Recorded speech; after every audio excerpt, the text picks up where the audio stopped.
All right, and we're back. Pastor Sam here again talking about the 7 commitments churches need to make. Today we're going to talk about commitment number 6, which is one of the hardest actually to do in practice. It's one of the easiest things to say we want to do until it gets time to actually doing it.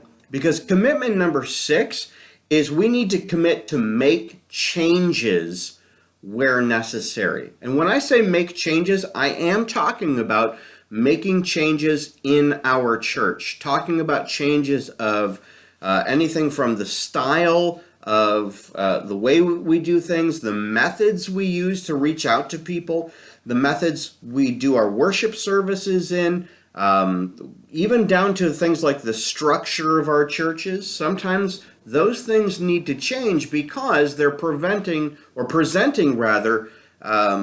barriers for people to kind of get past. They come in, they see what we're doing, and they kind of go, this is a little bit weird.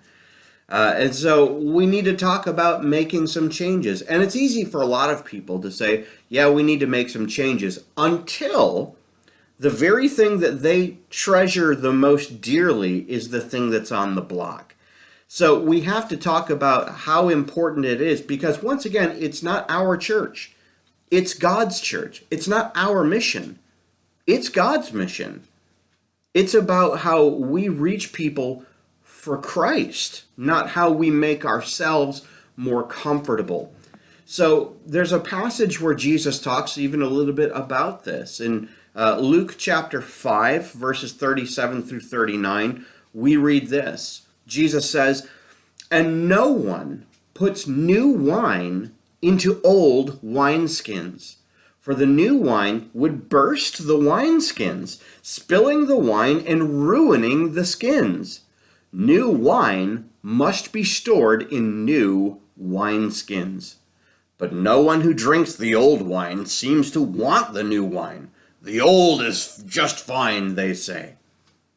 So we have this conflict that sort of happens in a lot of churches, where there's this new stuff that comes about, new songs, new ways of doing things, new styles, and then there's the old guard, and you know, there are treasured things, and maybe it's a musical instrument that's been used in the past, or maybe it's a way of doing the order of worship, or maybe it's the decoration of the place. There are all of these things that we're talking about making changes to are they're the non-essentials.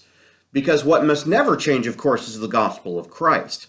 Okay, we don't change that. It's all about the death, the burial, and the resurrection of Jesus Christ, because he was an atoning sacrifice for our sin to save us. And that, by the way, is a change. We don't have health, true health, whether it's physical health or our spiritual health, without undergoing some kind of continuous change to our bodies or our spirits.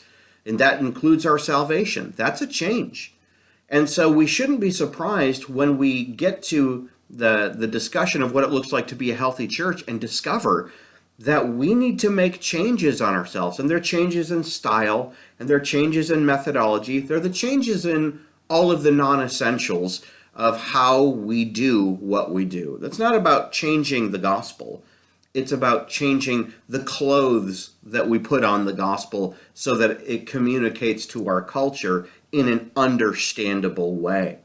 And so we have to talk about and make a commitment to actually make changes where necessary. If there are barriers to people meeting Jesus Christ, and that barrier is a non-essential, that thing has to go. You actually have to give up those things that may be preventing people from saying yes to Jesus Christ. Because it's not about us.